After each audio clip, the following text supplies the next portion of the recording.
A primeira verdade é: tudo tem um risco. Tudo. Tudo.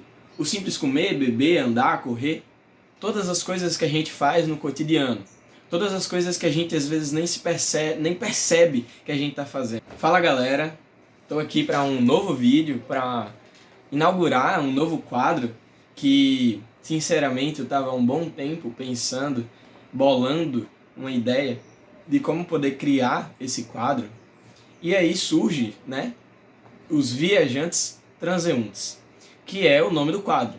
E por que esse nome? Logo de cara eu já faço a pergunta para vocês. Vocês mudam? Você aí, você muda? Todos mudamos. Essa é a resposta. Todos mudamos a cada instante. A gente está mudando, seja para o bem, seja para o mal, seja de forma positiva ou negativa. A gente muda. A gente muda. Isso não tem ninguém que pense o contrário disso. Porque é algo natural. É algo que faz parte da nossa natureza humana. E aí surge, né, esse nome. Viajantes, aqueles que mudam. Transeuntes, ou seja, que estão em busca, que estão em movimento. E é isso que eu quero, durante todos os episódios dessa série, trazer. Uma reflexão sobre seu papel como estudante, trabalhador, como alguém que busca conhecimento, como alguém que está buscando um relacionamento. A gente vai falar um pouco disso nesse primeiro episódio e vocês vão perceber essa ideia. Mas essa é a ideia principal. Que a gente pense sobre nosso papel em determinadas áreas da nossa vida. Se a gente tem buscado melhorar, buscado usar o nosso cérebro, o nosso raciocínio, aquilo que é mais precioso em nosso ser, ou se a gente tem simplesmente deixado a maré levar, tem simplesmente sido inerte nesse mundo, cheio de tantas coisas para a gente testar, conhecer, mas com muita prudência. Então, para o primeiro episódio eu já mostro, né, já trago à mesa o título do vídeo. O que realmente é um risco?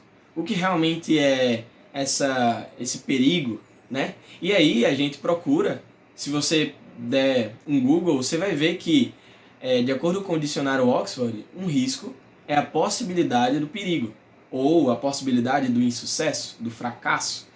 Isso é algo que todo mundo sabe. Só que eu queria ampliar um pouco mais essa ideia, né? E trazer à mente de vocês talvez algo diferente. Uma nova visão de ver a realidade. Antes que eu me esqueça, cada episódio dessa série vai ser baseado em um livro. Vai ser baseado em um livro. Não significa que não vai ter conhecimento de outros lugares. Mas a base, o tema vai ser retirado de um livro. Sempre. E o livro da vez é o Risco Calculado, do Ben Carson. Risco Calculado, aprenda a decidir com ousadia. Eu não sei se vocês conhecem o Ben Carson, mas ele é um neurocirurgião, pediatra, né? Ele é professor, ele é psicólogo, já foi político, não sei como está a situação dele nesse momento, mas tem muitos cargos, muitos afazeres aí, né? Talvez vocês conheçam ele melhor pelo filme Mãos Talentosas, onde ele, né, tornou-se famoso pela cirurgia que ele fez em gêmeos siameses. E aí eu já, né, mostrei isso para vocês conhecerem um pouco do autor, justamente para botar um pouco mais de credibilidade. Porque se você for falar de riscos, você tem, pelo menos um pouco, sofrer com esses riscos para poder ter um maior entendimento sobre isso. E um médico, um neurocirurgião, eu acho que é alguém que tem um pouco de credibilidade para falar sobre riscos, né? Já que qualquer errinho ali faz algo inimaginável. Então, logo para trazer o livro, né, à mesa, eu trago as 8 verdades que esse livro vem nos mostrar. A primeira verdade é: tudo tem um risco. Tudo. Tudo. O simples comer, beber, andar, correr, todas as coisas que a gente faz no cotidiano, todas as coisas que a gente às vezes nem percebe que a gente está fazendo. O simples falar, o simples respirar, a gente corre um risco por isso. E essa é a graça do mundo. Já adianto logo, isso é o que faz ser legal a gente estar aqui.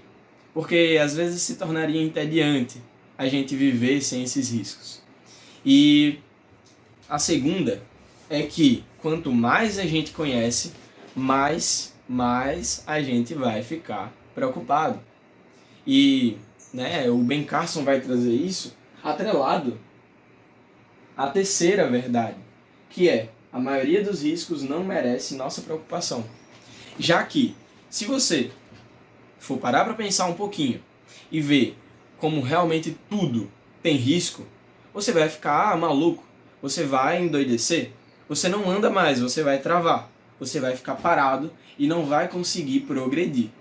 Então, para que serve estatísticas, números e um tanto de artigos que tem de forma tão minuciosa trazendo as possibilidades, as chances de a gente ter determinada consequência em determinados lugares e por aí vai. Por que isso tudo, né? Aí eu já trago a discussão. Eu já proponho a vocês que vocês têm que sempre usar a sua mente. Usar a sua mente para tomar a decisão. Usar a sua mente para ver o que realmente vale a pena. O que realmente é um risco que você aceita ou um risco que você não aceita. E aí vem o quarto, que fala: não conseguimos eliminar todos os riscos. E por isso a gente tem que escolher com qual deles a gente vai ficar. A gente tem que ser prudente nas nossas escolhas e muito sábio na hora de olhar para quem que está sofrendo as consequências dos nossos atos. Seja a gente, seja o outro. Que é justamente a ideia que está na sexta verdade. E aí, na sétima, tem também outra ideia importante, que é: nem todos os riscos são ruins. Nem todos os riscos são ruins. Nem todos os riscos a gente precisa se preocupar tanto, porque às vezes eles que dão a graça. Ou você acha que o simples pular de paraquedas não é um risco? Isso que dá a graça muitas vezes. Claro que você não vai fazer a coisa mais arriscada do mundo, já que isso te dá adrenalina. Não é bem assim.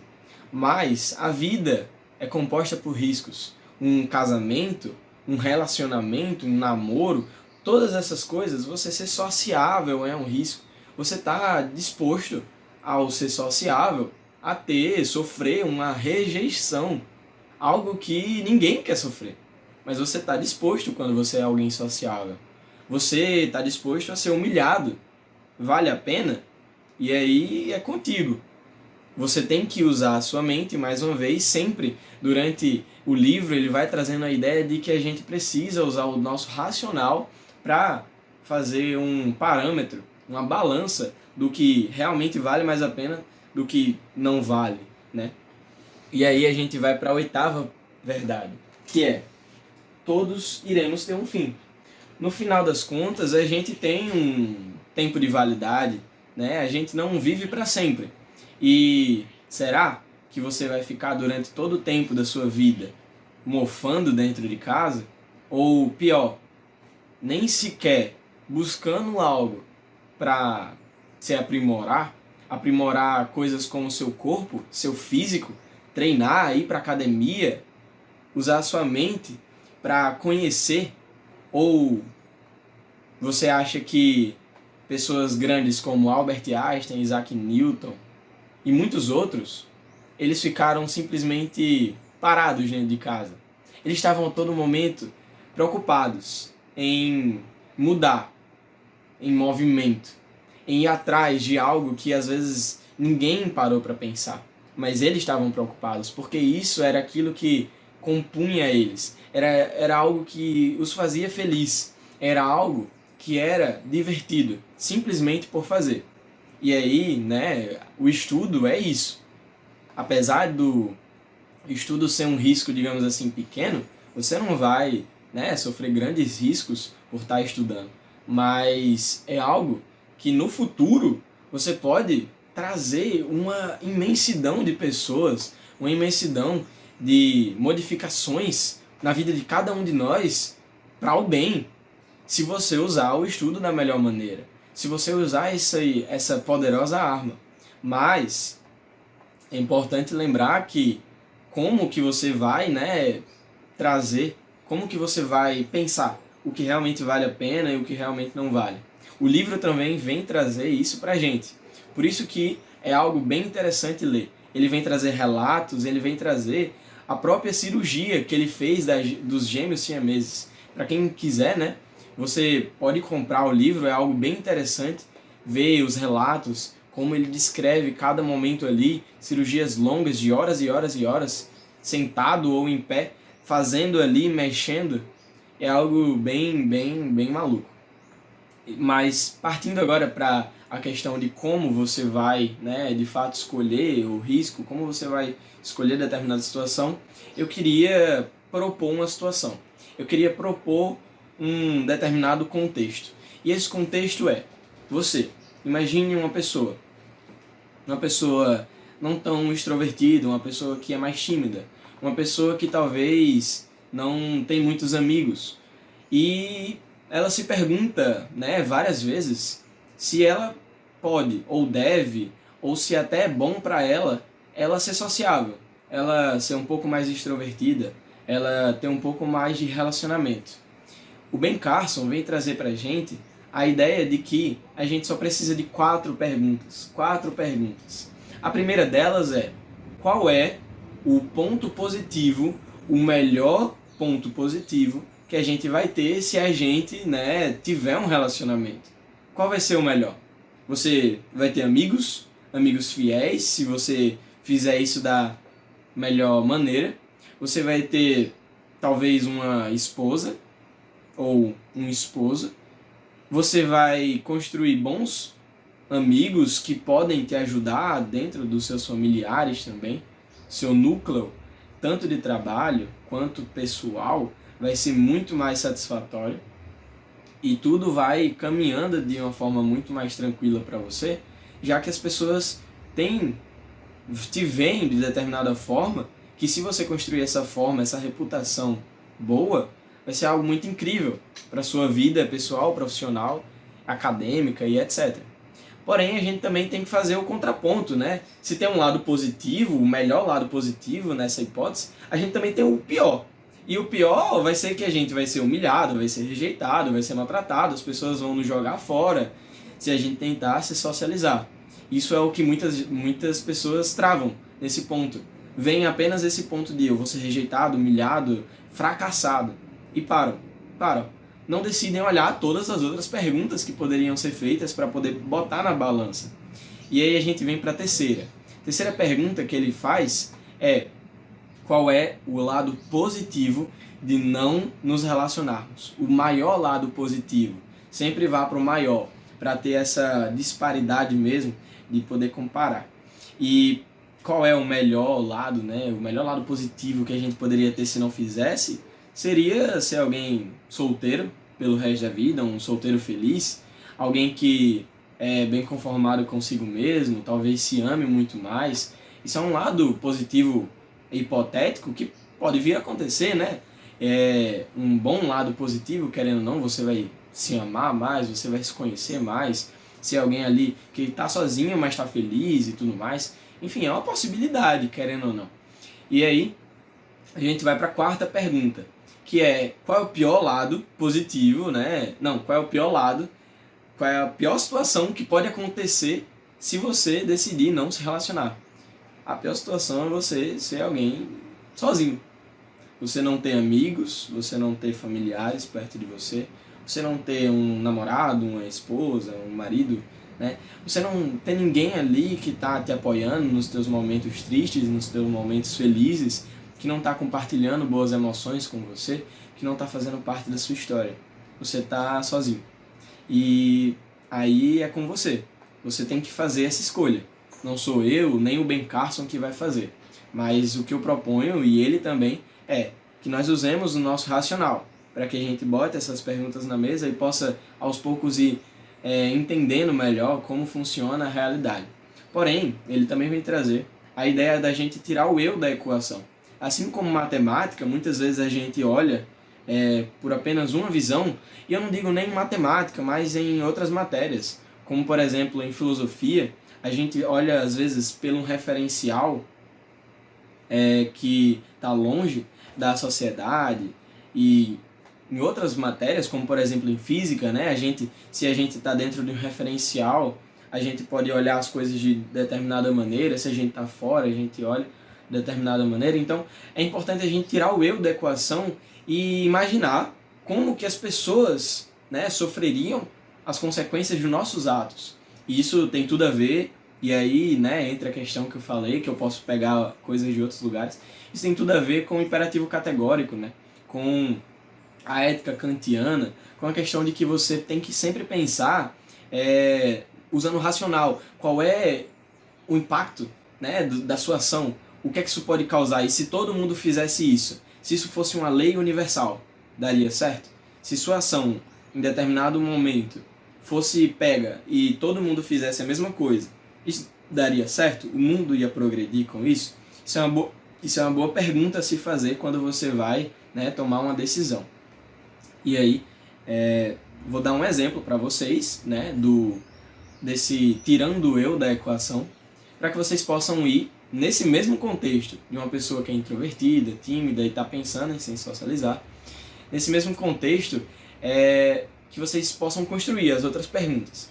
A primeira que eu vou fazer é, do ponto de vista das outras pessoas, das pessoas de fora, qual é o melhor lado positivo que pode acontecer se eu for sociável? Eu acho que não tem dúvidas que as pessoas vão me amar. Se eu for sociável e do ponto de vista delas, as pessoas vão me amar, vão me cogitar, vão querer eu perto, vão querer minha opinião, vão achar que eu posso transformar outras vidas, outras pessoas para um bom lugar. Isso é a melhor coisa que pode acontecer. Você vai ter amigos, você vai ter familiares, você vai ter um cônjuge ali do seu lado e viver felizes para sempre, né? É algo bem, talvez utópico, mas que é possível. Acontece com muitas pessoas que se arriscam a fazer isso. E as outras perguntas, como eu disse, é uma proposta para que vocês pensem aí, mas eu já me encaminho para a conclusão desse vídeo. E aí eu venho mais uma vez retomar. Se você tem um cérebro, você deveria usar. Essa é a pergunta que o Ben Carson teve quando ele tinha por volta ali dos 8 anos de idade. A mãe perguntou para ele: você tem um cérebro? É algo que, né, não é todo mundo que recebe essa pergunta, é algo óbvio, todo mundo tem um cérebro. Mas claramente o que ela queria passar, a mãe do Ben Carson, era a ideia de que se ele tem, ele é para usar. Se ele tem o poder da razão, se ele tem como usar o racional dele para tomar decisões corretas, por que não? Por que não? Você está fazendo algo muito estúpido em não usar a sua mente, algo que, de acordo com Ben Carson, que também é cristão, é a obra-prima de Deus. É algo que não tem nada comparável. É isso que faz a gente ser diferente de outros seres. É isso que faz a gente ser único. É a nossa racionalidade. Para finalizar esse vídeo, eu gostaria de agradecer e, espero que vocês se inscrevam no canal, botem comentários se vocês gostaram da ideia dessa proposta de vídeo, se vocês têm alguma sugestão.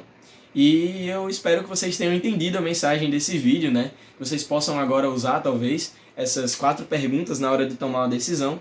E é isso, muito obrigado e valeu!